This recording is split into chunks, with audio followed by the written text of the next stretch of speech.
Oke, Assalamualaikum warahmatullahi wabarakatuh. Sebelumnya perkenalkan, nama saya Intan Pratiwi Almunawaroh dengan NIM akhir 151 dari kelas Termodinamika TKA. Di sini saya akan menyampaikan sedikit pembahasan tentang contoh soal yang ada di buku termodinamika ini.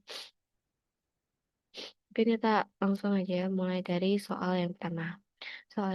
Contoh soal yang pertama itu contoh soal 5. Jadi di soal 5 itu kita disuruh apa ya? Disuruh membuktikan eh, dengan persamaan yang sama untuk aplikasi di persamaan 5.10 dengan delta S sama dengan 0. Jadi persamaan 5.10 tuh yang ini. Jadi eh kalau yang kita tahu S atau entropi itu kan ukuran ketidakteraturan atau dispersi energi. Jadi buat proses reversibel adiabatik itu gak ada pertukaran panas dengan lingkungan yang mana Q sama dengan nol. Jadi perubahan entropi sistem juga harus nol sama kayak yang di soal itu dibilang delta S sama dengan nol. Jadi prosesnya disebut isentropik. Ini isentropik. Bentar.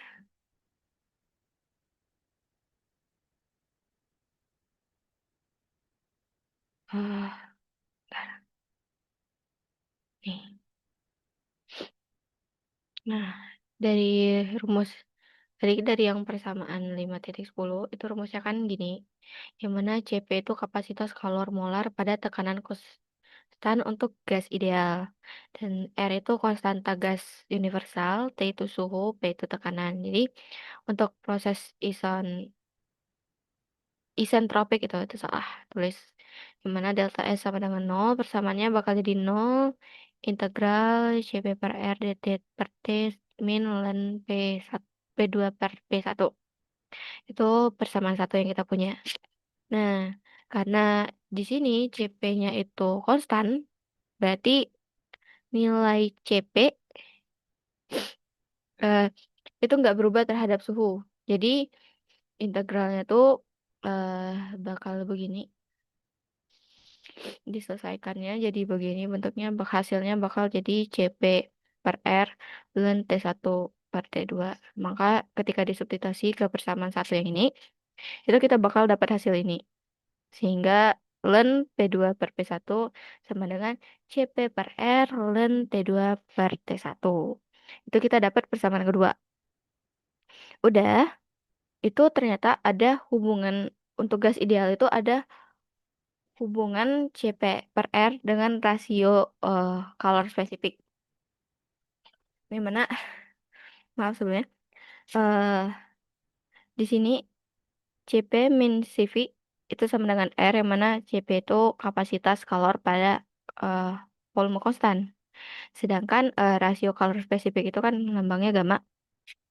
Itu gamma sama dengan Cp per Cv. Sedangkan kalau misal kita nyari Cv aja, itu sama dengan Cp per gamma.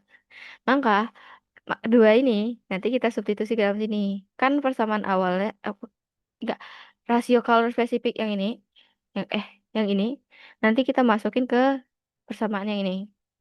Sehingga didapatkan Cp sama dengan Cp min Cp per gamma sama dengan R. Yang juga bisa kita tuliskan Cp dikali 1 min 1 per gamma sama dengan R. Atau dituliskan begini juga bisa. Sehingga kalau dipindah ruas, hasilnya ini kan bakal switch gitu kan. Switch terus R-nya bakal jadi Cp per R sehingga dapat begini. Dan misal dibalik gitu, R-nya yang di atas, pindah ruasnya dibedain, maka bentuknya bakal begini. Kalau yang berpindah ruas Cp, bentuknya bakal gini. Kalau yang berpindah ruas R, eh, maka hasilnya akan gini. Ini yang ini kita jadiin persamaan ketiga. Kayak gini. Oke. Dari persamaan tiga, itu nanti dimasukin ke persamaan dua yang di sini. Ini persamaan dua. Ini dimasukin. Jadi Persamaan dua tadi itu jadi eh len T2 per T1 sama dengan CP per R kali len P2 per P1. Kayak tukaran gitu. Sehingga nanti dibagi CP per R dan hasilnya bakal gini. Baru kita bisa masukin bentuk dari persamaan ketiga ini. Bisa disubstitusiin kan. Disubstitusiin. Kalau kita tahu kalau bentuk misal ada A len B, A len B itu bakal jadi len B pangkat A. Begitu. Makanya di sini si gamma min satu per gamma itu pindah jadi pangkatnya dari len P2 per P1. Nah, untuk persamaan ini itu kita selesaiin pakai fungsi eksponensial yang kalau eksponensial yang kalau misal ada E ln X itu sama dengan nilainya X sehingga eh, jadi begini. Nah, bentuk ini itu sama kayak persamaan 3,23b proses isentropik pada gas ideal dengan CP konstan. Oke, lanjut ke soal yang example 55. Ya, bentar. Example 55 itu yang ya, ini example yang ini dalam keadaan steady flow kan.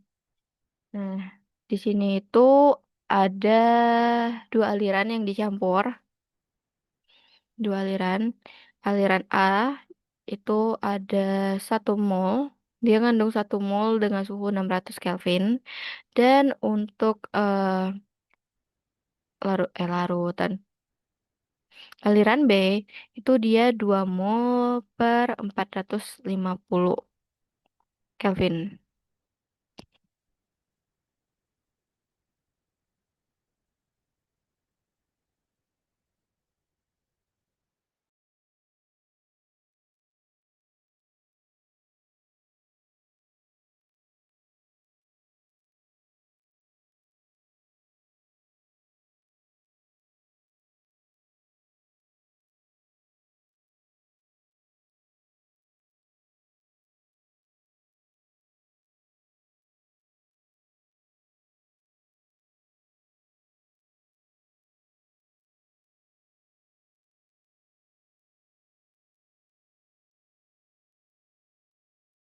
Oke, dilanjut tadi ya.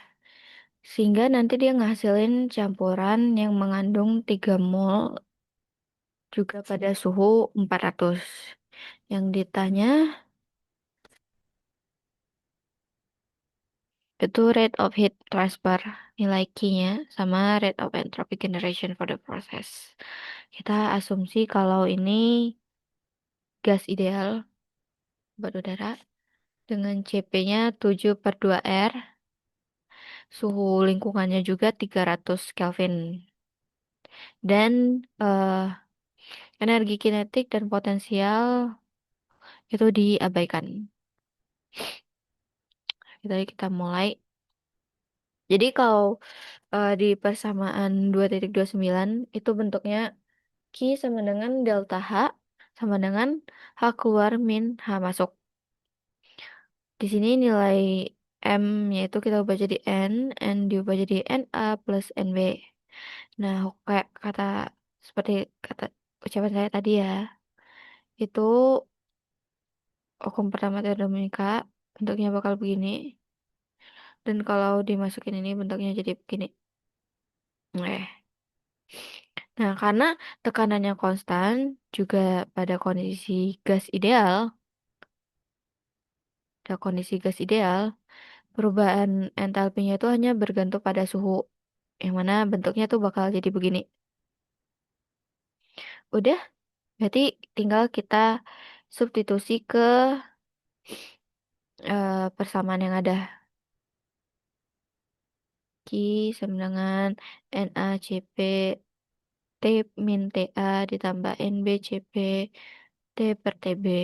Kita masukin data yang udah kita punya di awal tadi. Sehingga nanti didapatkan hasil min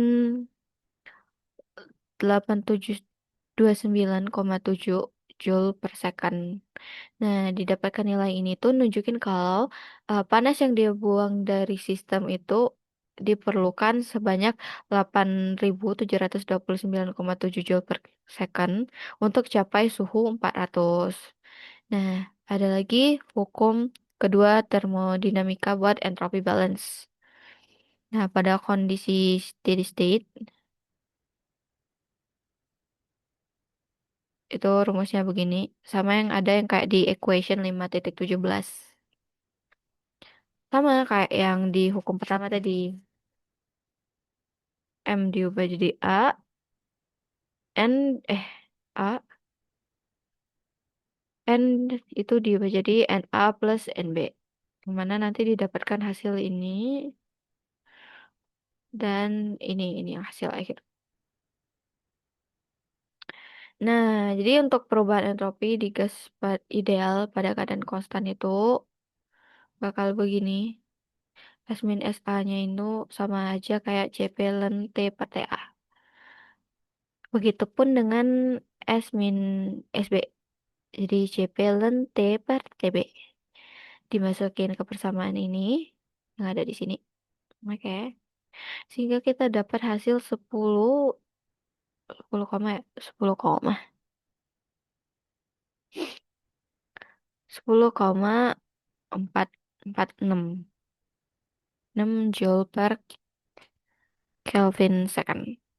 Nah, didapatkan hasil ini tuh menunjukkan bahwa nilai SG itu harus positif dalam keadaan irreversible. Jadi kayak panas yang dibuang ke lingkungan di suhu lingkungan yang 300 Kelvin itu bakal meningkatkan entropi lingkungan lebih besar daripada penurunan entropi sistem. Jadi total generasi entropi itu harus positif. Nah, kesimpulannya itu pencampuran ini itu merupakan percampuran yang sifatnya irreversible karena terjadi pencampuran dua aliran dengan suhu yang berbeda dan juga perpindahan panas melalui perbedaan suhu yang terbatas. Sini kita dapat generasi entropinya segini kan. 10,44 Joule per kilosecond, Kelvin second gitu. Ya, lanjut ke soal 5.7. Soal 5.7 itu mereka menanyakan tentang ideal world atau W ideal gitu. Nih, ideal world yang bisa didapatkan dalam keadaan steady flow proses dari 1 mol nitrogen dengan suhu 800 Kelvin dan tekanan 50 bar. Terus temperatur sekeliling buat lingkungannya itu 300 Kelvin dan tekanannya 1,0133 bar. Nah, mana kalau misalnya eh ini datanya kan benar. Ditanya W ideal. Salah, ini bukan W ideal. Nah, rumus W ideal itu atau usaha ideal itu sama dengan delta H min T min T delta S. Ini keadaan satu, keadaan dua. Nah, nitrogen itu dianggap sebagai gas ideal. Jadi entalpinya itu tidak bergantung pada tekanan. Dia bergantungnya pada suhu. Delta H-nya begini rumusnya.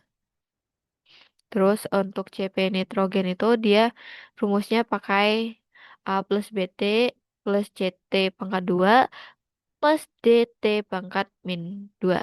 Ini kita dapat data dari tabel C appendix tabel tabel appendix C gitu. Kita dapat ini.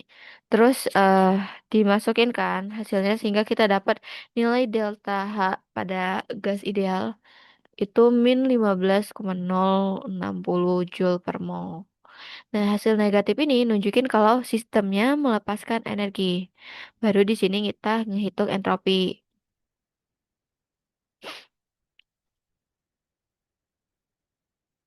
Sini kita ngitung entropi.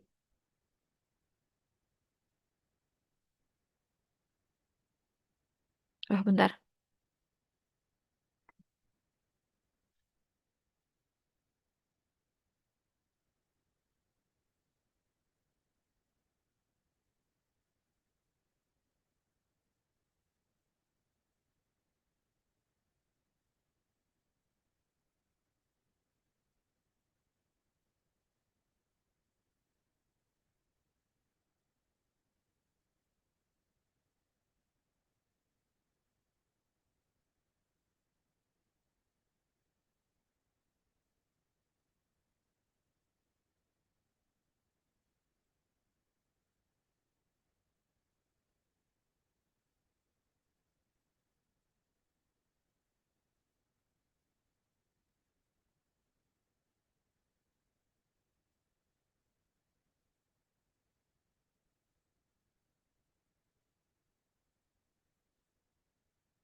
Oke, jadi nanti rumus buat delta S itu bakal begini. Terus tinggal kita masukin aja itu nilai. Nah ya, tugas ideal entropinya itu bergantung pada suhu sama tekanan. Jadi sehingga dari perhitungan ini kita bakal dapat nilai eh, penurunan suhunya, perubahan suhunya sebesar -29,373. Terus kita lanjut ke bagian ini, bagian ngitung ini.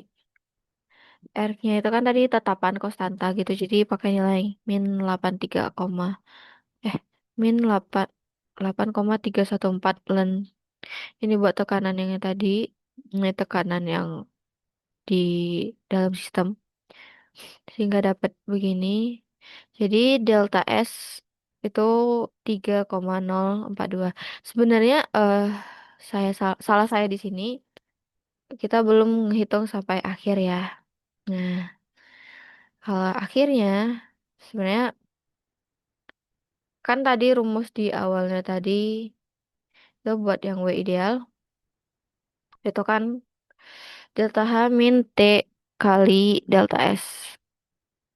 Nah, di sini kita tinggal masukin aja ini delta H-nya tadi yang kita dapat dikurang sama T. T itu suhu lingkungannya tadi 300 Kelvin.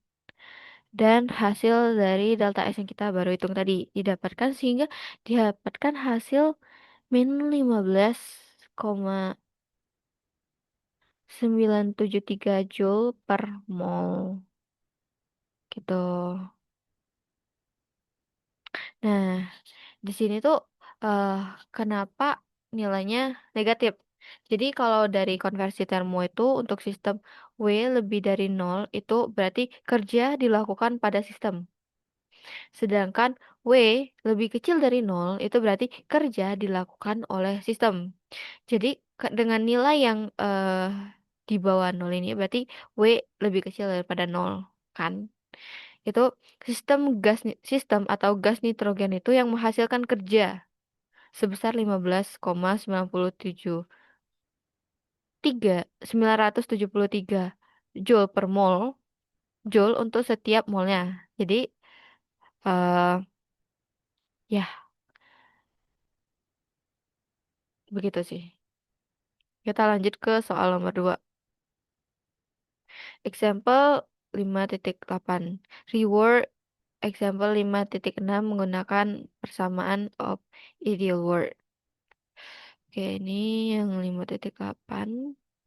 Nah, jadi kalau soal 5.8 itu mereka punya 1 kilogram seorang seseorang itu mengklaim gitu kan 1 kilogram uap jenuh pada suhu 100 derajat Celcius itu diubah jadi air cair pada 0 derajat Celcius itu sambil melepas 2000 kilojoule pada 200 Celcius ke suatu reservoir. Itu yang di soal 56. Tapi di sini kita tambah dengan memanfaatkan ideal world. Nah, kalau dari dari example 5.6 itu kita dapat data untuk 1 kilogram uap jenuh 100 Celcius itu jadi air itu sekitar segini delta H-nya sama delta S-nya. Jadi entalpi dan entropinya berkurang gitu kan. Dengan nilai dengan energi kinetik dan energi potensial yang diabaikan, maka rumus ideal pada steady state-nya bakal jadi gini, sama kayak yang di soal nomor 5.7 tadi kan. Nah, T-nya itu suhu lingkungan. Suhu lingkungannya kita ambil suhu ini titik paling akhirnya pasti udah jadi cair di 27,15 Kelvin. Itu sama seperti yang di contoh soal penjelasan mereka pakainya yang suhu segitu.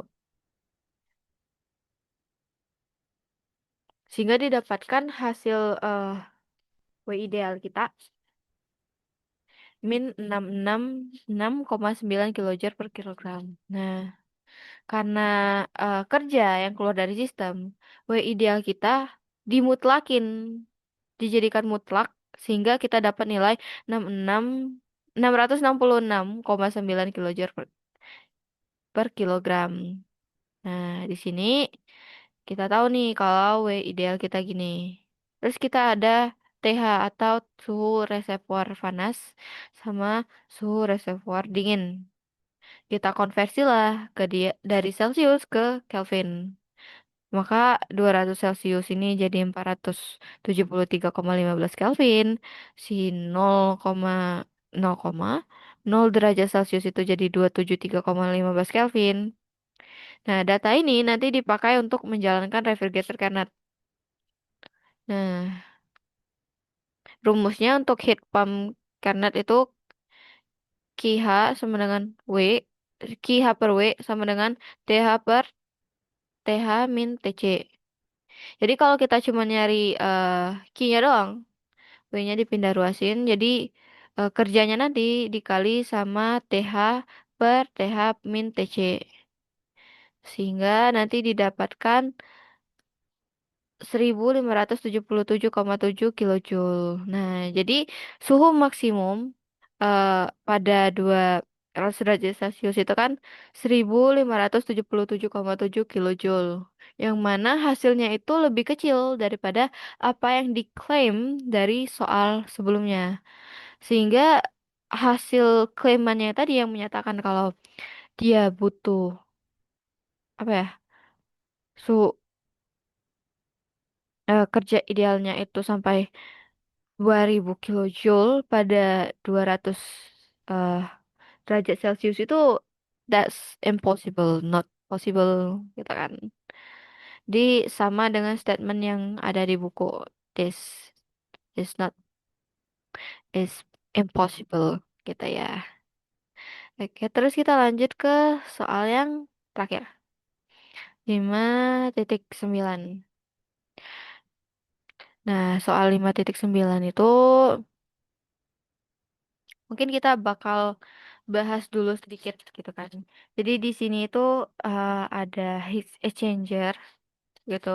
Ada yang namanya co-current sama counter current flow gitu. Kalau co-current flow itu ketika kedua fluida itu mengalir dalam arah yang sama. Sedangkan counter current flow itu ketika dua fluida mengalir eh, dalam arah yang berlawanan gitu. Juga kalau asumsi dari soal ini, itu mereka steady flow. Jadi laju alirnya di kondisinya di setiap titik tuh nggak berubah terhadap waktu. Terus juga EK sama EP-nya, energi kinetik dan energi potensialnya itu diabaikan gitu kan. Terus juga nggak ada kerja, jadi WS-nya sama dengan nol di sini. Aduh, macet lagi dia. Enggak. Hmm. Sama dengan nol juga nggak ada pertukaran panas dengan lingkungan yang artinya Q sama dengan nol di sini. Q-nya sama dengan nol. Terus juga ini gas ideal. CP-nya di sini 7/2 R. Dan juga perubahan tekanannya diabaikan. Jadi di sini kita mencari loss word dua, dua kasus ini pada suhu lingkungan 300 Kelvin. Oke, sama eh, mungkin kita ngelakuin penurunan rumus dulu. Kalau saya melakukan penurunan, penurunan rumus dulu. Jadi sini kita dari generasi energi ya. Nah, hukum pertama termodinamika untuk steady flow energy balance itu ketika W sama dengan nol dan Q sama dengan nol, maka eh, NH delta HH plus NC delta HC. Jadi H itu reservoir panas, C itu reservoir dingin sama dengan nol. Nah, perubahan entalpi gas ideal dengan CP konstan itu maka bentuknya bakal begini, delta-nya itu CP delta T. Kita substitusi dong. Jadi CP sama dengan delta T berarti TH2 min TH1 CP TC2 min TC1 gitu. Di sini oh ya, CP-nya bisa dicoret gitu dua-dua ini. Tuh. Sehingga nanti kita dapat hasil begini. Dan juga kalau disusun ulang untuk cari rasio laju alir yang ini, itu bentuknya bakal jadi persamaan ini. Ini eh, kita sebut aja persamaan A gitu. Udah, kita cari juga laju entropi. Nah, laju entropi rumusnya eh jadi kayak total laju perubahan entropi itu tuh jumlah dari perubahan entropi fluida panas sama fluida dinginnya. Di bentuknya bakal begini persamaannya rumusnya. Perubahan entropi gas ideal dengan CP konstan maka delta S sama dengan CP ln T2/T1 sama kayak sebelum-sebelumnya. Ketika kita masukkan ini NH sama CP-nya bisa dikeluarin. Keluarin K dapatkan juga persamaan B. Udah. Di sini kita juga cari eh loss word gitu kan. Loss word itu kan hubungannya langsung dengan entropi yang dihasilkan atau SG-nya akibat irreversibilitas. Jadi rumus dasarnya itu kan ini rumus dasarnya ini yang mana T ini itu tuh temperatur lingkungan. Kalau dari soalnya temperatur lingkungannya 300 Kelvin lagi. Jadi di dalam sistem ini nggak ada pertukaran panas dengan lingkungan mana Q-nya sama dengan nol. Jadi laju generasi entropi atau SG-nya itu sama dengan total laju perubahan entropi di sistem fluida. Ini SG ini sama dengan ini laju entropi perubahan entropi sistem fluida sehingga rumus Wheelos-nya bakal jadi Wheelos sama dengan T kali delta S gas ideal Fs. Ini kita sebut persamaan C. Tadi kan saya sebutkan kalau ada dua kondisi nih. Jadi ada dua kasus, mana dia di bagian concurrent flow, concurrent flow sama counter flow. Buat dalam keadaan concurrent flow, itu kita tahu kalau suhu panasnya itu 400. Suhu panasnya 400, suhu panas yang pertama, suhu panas keduanya 350, TC satunya ketika dingin itu 300, terus juga mol panasnya itu 1 mol.